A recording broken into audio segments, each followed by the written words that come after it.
Assalamualaikum warahmatullahi wabarakatuh. Assalamualaikum warahmatullahi wabarakatuh. Alhamdulillah, kita berjumpa lagi pada kesempatan kali ini. Ini dimana saya akan membahas tentang kesunahan-kesunahan ketika berpuasa. Apa saja kesunahan-kesunahan ketika berpuasa disebutkan dalam kitab Fathul Mu'in. Bismillahirrahmanirrahim. Wa sunna li shaimi Ramadan wa ghairihi tasahhurun. Disunahkan bagi seorang yang berpuasa Ramadan ataupun selain Ramadan tasahhurun untuk bersahur. Ini bersahur, wa ta'khiruhu, kemudian disunahkan untuk mengakhiri sahur. Wa kaunuhu ala tamrin, dan juga disunahkan bersahur dengan kurma. Wa yahsuluh walau bi jur'ati ma'in. Dan kesunahan bersahur ini bisa dilakukan atau bersahur dengan apa saja. Walau bi jur'ati ma'in, meskipun hanya minum seteguk air, maka ini sudah mendapatkan kesunahan melakukan sahur. Wa yadkhulu waqtuhu bi nisfil laili. Dan waktu sahur dimulai setelah masuknya pertengahan malam. Kesunahan mengakhiri sahur adalah seperti yang dijelaskan dalam hadis bahwa baginda Nabi Muhammad SAW bersahur sebelum masuk waktu subuh.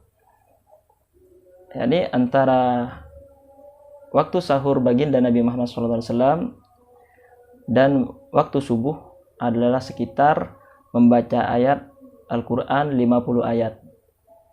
Jadi sekitar 10 menit atau 15 menit. Jadi 10 menit atau 15 menit sebelum subuh beliau sudah bersantap sahur.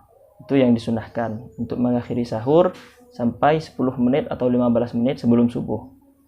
Wa sunnah ta'jilu fitrin, dan juga disunahkan untuk menyegerakan berbuka.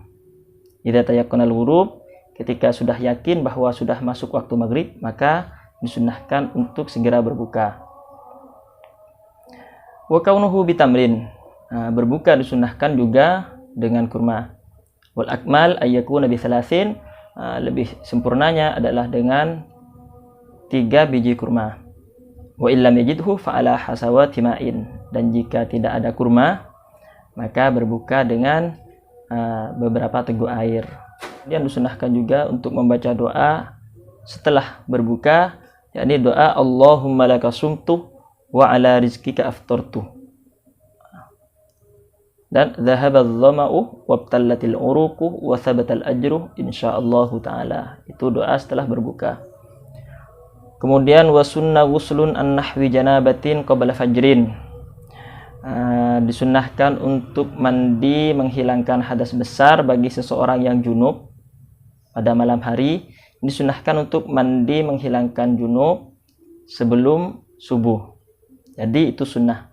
Ketika seseorang berhubungan intim, yakni suami dan istri, mereka disunahkan sebelum masuk waktu subuh untuk mandi menghilangkan junub.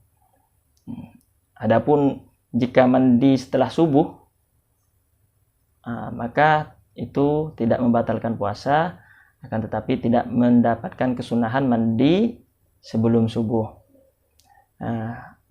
Jadi bagi seseorang yang masih junub, telah berhubungan intim atau junub dengan cara apapun, kemudian dia belum mandi menghilangkan hadas besar sampai subuh atau bahkan sampai siang, misal dia ketiduran, tentu dosa karena dia tidak melaksanakan salat subuh, akan tetapi puasanya tetap sah. Kemudian wasunnah kafu syahwatin, kafu nafsin an ta'amin, dan juga disunahkan untuk menjaga agar kita tidak memakan sesuatu yang syubhat. Dan juga wasyahwatin, menjaga syahwat. Jadi kita menjaga makanan dan minuman kita agar tidak memakan sesuatu yang syubhat, apalagi yang haram. Yang syubhat pun kita hindari ketika kita berada di bulan puasa. Wasyahwatin, dan juga syahwat kita jaga. Mubahatin, meskipun syahwat itu diperbolehkan, seperti melakukan hal-hal yang tidak bernilai baik, yakni sesuatu yang tidak mendapatkan pahala, akan tetapi juga tidak dosa, maka itu hindari. Tapi jadi kita harus memperbanyak hal-hal yang mendapatkan pahala yang diganjar oleh Allah Subhanahu wa taala. Kita jaga syahwat kita dari mimasmu'in wa mubsorin, mendengar sesuatu yang sia-sia, yang percuma, melihat sesuatu yang tidak mendapatkan pahala, yang tidak bernilai pahala, wa masjidibin wa syammihi, dan kita jangan mencium wangi-wangian, menjaga diri untuk tidak menyegarkan tubuh dengan wangi-wangian dan sebagainya. Kemudian disunahkan juga untuk menjaga lisan, an kulli muharramin, lisan kita jaga dari hal-hal yang diharamkan, yang dilarang, seperti bohong dan juga ghibah, membicarakan aib orang, kemudian juga bercekcok dengan orang lain. Ketika berpuasa kita hindari hal-hal tersebut. Artinya ketika berpuasa kita harus menjaga semua anggota tubuh kita dari hal-hal yang percuma, yang tidak baik, apalagi hal-hal yang diharamkan. Tubuh kita semua, mulai dari pandangan mata, pendengaran telinga, ucapan-ucapan dari mulut kita, tangan dan kaki kita, semuanya harus dijaga dan dikontrol ketika kita berpuasa. Nah, makanya dari itu baginda Nabi Muhammad SAW bersabda, innamas shaumu junnatun. Nah, puasa itu adalah perisai dari api neraka. Karena ketika kita berpuasa, kita menjaga anggota tubuh kita dari hal-hal yang diharamkan ataupun hal-hal yang tercela, yang tidak baik.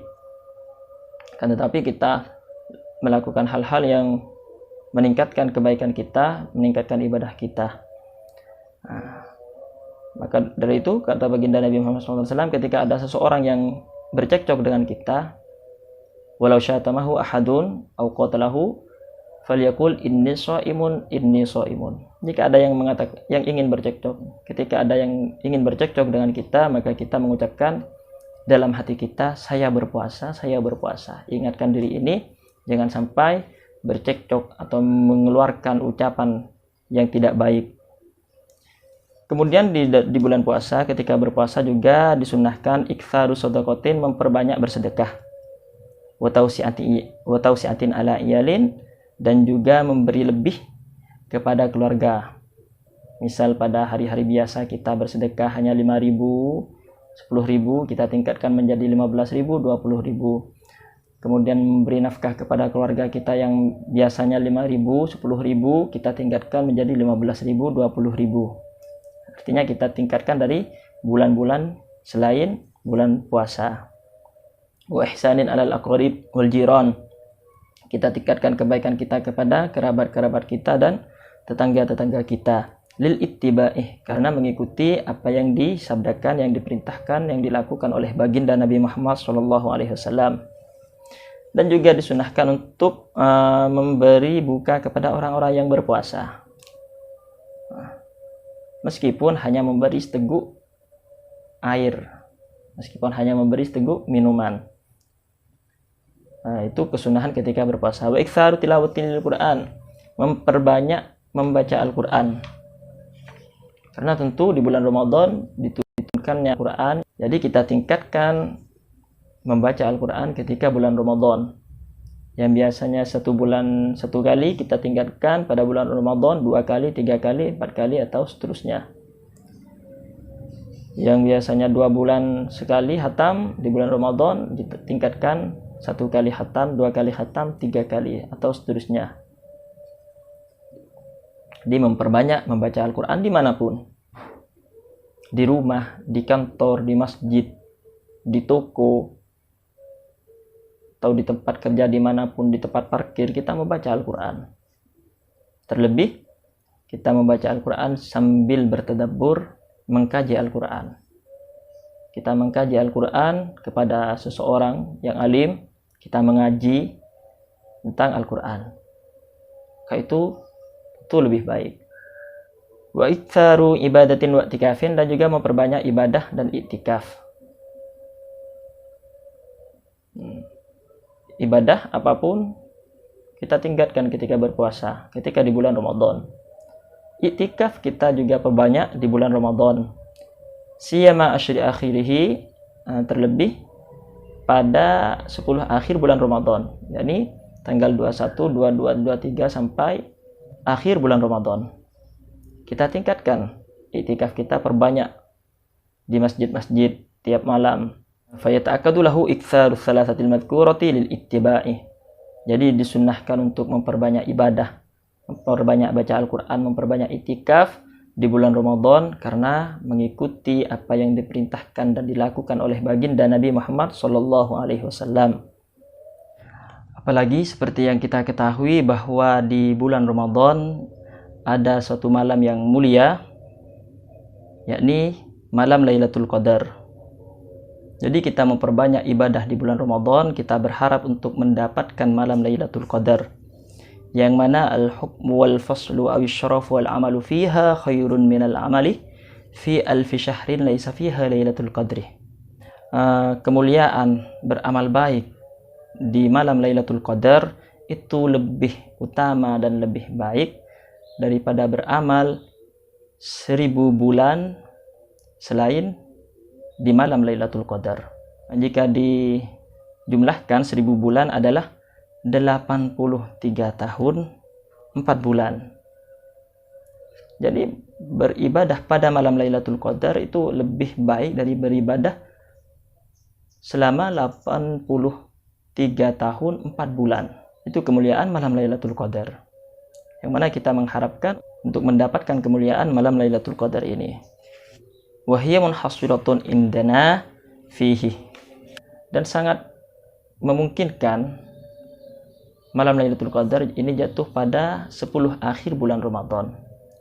Fa'arjaha autaruhu, dan yang lebih dimungkinkan lagi jatuhnya malam Lailatul Qadar adalah pada tanggal-tanggal ganjil, malam ganjil 10 akhir bulan Ramadan, yakni tanggal 21, 23, 25, 27, 29. Itu waktu yang sangat dimungkinkan untuk tepatnya malam Lailatul Qadar. Kemudian menurut Imam Asy-Syafi'i, malam Lailatul Qadar adalah pada malam Lailatul Hadiyah awi Tsalitsa wal Ishrin. Menurut Imam Asy-Syafi'i, malam Lailatul Qadar adalah tanggal 21 atau tanggal 23 Ramadan. Wakhtaran Nawawi wa ghairuhu intiqalaha. Jadi menurut Imam Asy-Syafi'i sudah tentu tanggal 21 atau 23. Kemudian Imam An-Nawawi dan ulama lain mengatakan berbeda-beda. Malam Lailatul Qadar berpindah-pindah, tidak selalu pada malam tanggal tertentu. Kemudian disebutkan di sini wa alaihi qaulul Ghazali wa ghairuhu. Menurut Imam Ghazali dan beberapa ulama yang lain juga demikian. Artinya malam Lailatul Qadar itu tidak menetap pada tanggal tertentu. Kemudian annaha tu'lamu fihi bil yaumil awwal minasy-syahri. Malam Lailatul Qadar ini bisa diketahui kapan datangnya malam Lailatul Qadar. Ini bisa diketahui dengan mengetahui hari pertama bulan Ramadan. Fa in kana awwaluhu yaumal ahadi awil arbi'a fahiya lailatul tis'in wa ishrin. Jika bulan Ramadan jatuh pada hari Ahad atau hari Rabu, maka malam Lailatul Qadar jatuh pada malam tanggal 29 Ramadan. Atau yaumal itsnain, atau bulan Ramadan bertepatan, awal Ramadan bertepatan dengan hari Senin, maka fahiya lailatu ihda wa ishrin. Maka malam Lailatul Qadar jatuh pada tanggal 21 Ramadan. Au yaumats tsulatsa awil jum'ah, atau pada hari Selasa atau Jumu'ah, hari Jumat. Fahiya lailatu sab'in wa ishrin, maka malam Lailatul Qadar jatuh pada malam 27 Ramadan awil khamis. Maka malam Lailatul Qadar jatuh pada tanggal 27 awil khamis, atau awal Ramadan pada hari Kamis, maka fahiya lailatu khamsin wa ishrin. Malam Lailatul Qadar jatuh pada tanggal 25. Aw yaumas sabti fahiya lailatu tsalatsin wa ishrin. Atau jika awal Ramadan pada hari Sabtu, maka malam Lailatul Qadar jatuh pada tanggal 23. Itu menurut Imam Al-Ghazali dan beberapa ulama yang mengatakan Ramadan, Lailatul Qadar bisa diketahui dari awal Ramadan. Itu menurut pendapat ulama tentang kemungkinan jatuhnya malam Lailatul Qadar pada tanggal-tanggal tertentu. Kemudian wahiyya afdhalul layalis sanah. Malam Lailatul Qadar adalah malam paling mulia pada satu tahun. Satu kali ini paling mulia adalah malam Lailatul Qadar. Wa shahha man qama Lailatul Qadri imanan wa ihtisaban ghufira lahu ma taqaddama min dzambihi. Dalam hadis disebutkan barang siapa yang mendirikan malam Lailatul Qadar dengan ibadah, imanan, dia beriman dan membenarkan, meyakini bahwa Lailatul Qadar itu nyata dan benar, wahtisaban, dan dia mengharapkan semata-mata keridhaan Allah Subhanahu wa taala, mengharapkan pahala dari Allah Subhanahu wa taala, ghufira lahu ma taqaddama min dzambihi, maka dosa-dosa orang tersebut diampuni oleh Allah Subhanahu wa taala. Bahkan wa ma ta'akhkhar, dosa yang akan datang pun Allah ampuni dari orang-orang yang mendapatkan kemuliaan malam Lailatul Qadar. Semoga kita termasuk dari golongan-golongan yang mendapatkan kemuliaan malam Lailatul Qadar. Mari tingkatkan kebaikan kita, ibadah kita, ketaatan kita di bulan Ramadan. Sebelum bulan Ramadan ini terlewatkan begitu saja, mari kita tingkatkan amal ibadah kita, tingkatkan kebaikan-kebaikan kita. Sebagaimana disabdakan oleh baginda Nabi Muhammad SAW, bahwa seseorang yang melewatkan bulan Ramadan begitu saja tanpa mendapatkan rahmat dan maghfirah Allah Subhanahu wa taala, dia tidak mencari rahmat dan keridhaan Allah Subhanahu wa taala dengan tidak memperbanyak ibadah dan ketaatan, maka sungguh-sungguh sangat rugi orang tersebut. Wa raghima anfu rajulin dakhala alaihi ramadhanu fansalakha qabla ayyughfar lahu. Sangat rugi dan hina seseorang yang telah masuk bulan Ramadan, kemudian dia menyia-nyiakan Ramadan tersebut tanpa memperbanyak ibadah, tanpa mengharapkan rahmat dan maghfirah Allah Subhanahu wa taala, tanpa mengejar keutamaan bulan Ramadan.